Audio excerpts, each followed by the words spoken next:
Hey everyone, my name is Mr. Lovin, and this is You Will Love Psychology.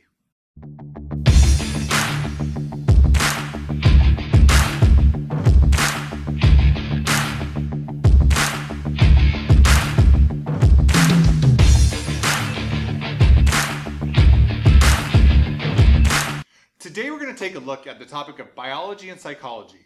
In order to understand psychology, we must first look at the ways in which your body communicates with your brain.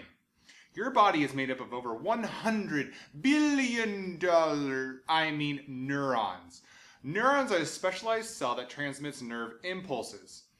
There are three types of these neurons in your bodies. The first type of neuron is called a sensory neuron. Sensory neurons carry incoming information from sensory receptors. Here's an example you can relate to. When you drive by an In-N-Out or your favorite burger restaurant, you can smell the burgers grilling before you ever go inside. Your nose senses this wonderful aroma, and sensory neurons carry the signal to your brain so your brain can interpret it, making you extremely hungry. Businesses take advantage of your sensory neurons to draw you in so you will eat their food.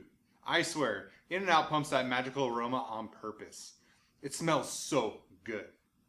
The next type of neurons are called motor neurons. Motor neurons carry outgoing information from the central nervous system to the muscles and the glands. When you want to walk, your brain fires a signal to the motor neurons. The motor neurons tell your legs to start moving. An easy way to remember this is that a motor drives a car and motor neurons drive your body. The third and final type of neuron is called an interneuron. Interneurons connect the motor neurons to the sensory neurons. These neurons are found strictly in the spinal cord and the brain.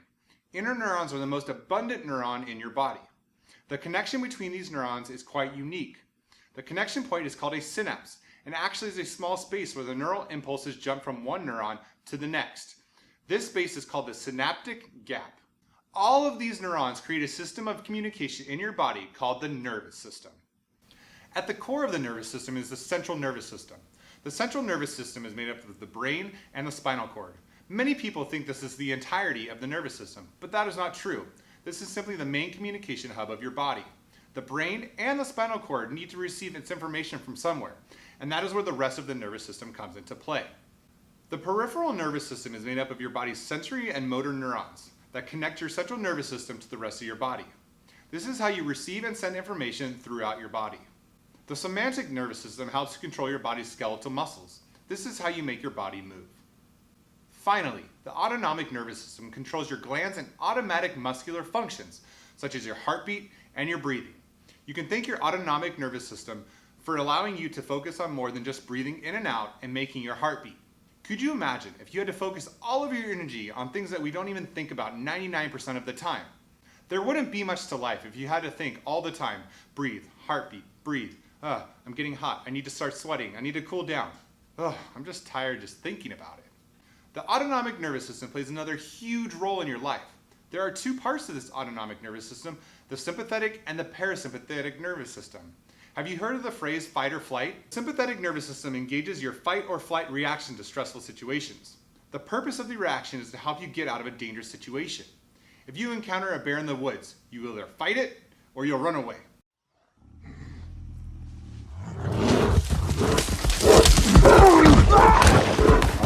Let's hope you run. The sympathetic nervous system releases adrenaline into your body, which helps you react quicker and stronger to the situation. The parasympathetic nervous system does the opposite of the sympathetic nervous system. It helps your body to rest and digest. It helps you to calm down for sleep and secretes gastric juices in your stomach to break down food. You look amazing. That's just so pretty. It makes my stomach hurt. Lillian, I don't know what to say. You look... Megan, are you okay? Oh. I think my dress was probably just tight. Oh my God. You got food poisoning from that restaurant, didn't you? No, I had the same thing that she had, and I feel fine. Oh my, okay. Oh no. Nothing's happening. Oh my God. You know, I don't really care which dress we get. It doesn't matter to me. I just need to get off this white carpet. No, okay. No, not the bathroom. Everybody, go outside. I'm serious. There's a bathroom across the street. The parasympathetic nervous system also releases insulin into your body to break down blood sugar. The nervous system isn't the only communication method that your body has. Your body also communicates via the endocrine system. Instead of using neurotransmitters to communicate, the endocrine system communicates using hormones. Your body has many different glands that serve different purposes, for producing adrenaline to controlling your reproductive functions. This slow chemical communication impacts activities within your body, telling your body to perform these specific tasks. Alright, now that we've talked about all that, it's time to talk about the star of the show, your brain. Your brain is the command center for the nervous system. It receives input from the sensory organs and sends output to the muscles. Your brain is very complex, and we are always learning new information about the function of your brain.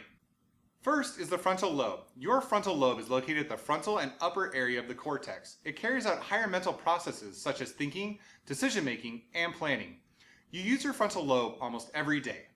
You use it to make decisions such as what to eat or drink for breakfast in the morning, as well as for thinking and studying for a test.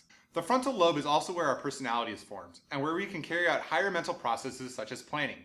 In addition, the frontal lobe is necessary for being able to speak fluently and meaningfully. Next is your temporal lobe, and is located at the bottom middle part of the cortex, right behind the temples, hence temporal lobe. It is responsible for processing auditory information from the ears. The next structure of the brain is called the occipital lobe, and it is located at the bottom back part of the cortex. The occipital lobe is responsible for processing information from the eyes. Next is the cerebellum, or the little brain. It is located in the lower area of the brain below the pons. The cerebellum is one of the most recognizable parts of the brain due to its unique shape and its location. The cerebellum is responsible for balance and coordination of the muscles of the body. The next brain structure is one of the oldest in the brain. It is called the brainstem. The brainstem is the stem-like part of the base of the brain that is connected to the spinal cord. The brainstem controls the flow of messages from the brain to the rest of the body, and it also controls basic body functions such as breathing, swallowing, heart rate, blood pressure, consciousness, and whether one is awake or sleepy. The brainstem was one of the first structures to form in humans. This is why it is responsible for the basic survival functions. As we get deeper into the brain, we find our next structure, the hippocampus. The hippocampus is the part of the limbic system in each temporal lobe and is responsible for processing of long-term memory and emotional responses. Damage to the hippocampus can cause memory loss and changes in a person's personality. The hippocampus is also responsible for cognitive mapping, allowing us to get around in the world. The next brain structure is the hypothalamus and is located above the pituitary and below the thalamus. The hypothalamus is responsible for behaviors such as hunger and thirst, as well as the maintenance of body temperature. With damage or manipulation to portions of the hypothalamus, people may lack interest in eating or begin to overeat depending on the area impacted. So you like donuts, eh? Well, have all the donuts in the world!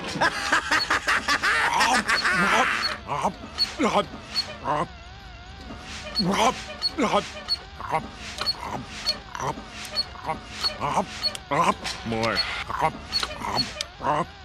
I don't understand it. Another structure in the limbic system is called the amygdala, which is located at the end of the hippocampus. The amygdala is responsible for the response and memory of emotions, especially fear. The final structure we're going to talk about is called the pituitary gland, which is also located in the limbic system.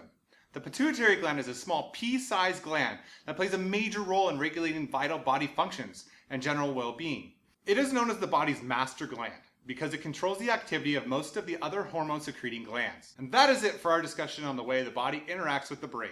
Hopefully this will give you a little understanding of the complex functions of the most powerful naturally made structure on the planet. Be sure to subscribe to my channel by hitting the red button below so you may receive alerts about new videos when they become available. If you'd like to learn more, you can click here for all my introduction to psychology videos, or you can click here for my sensation video. Thank you so much for watching, and I'll see you next time on You Will Love Psychology.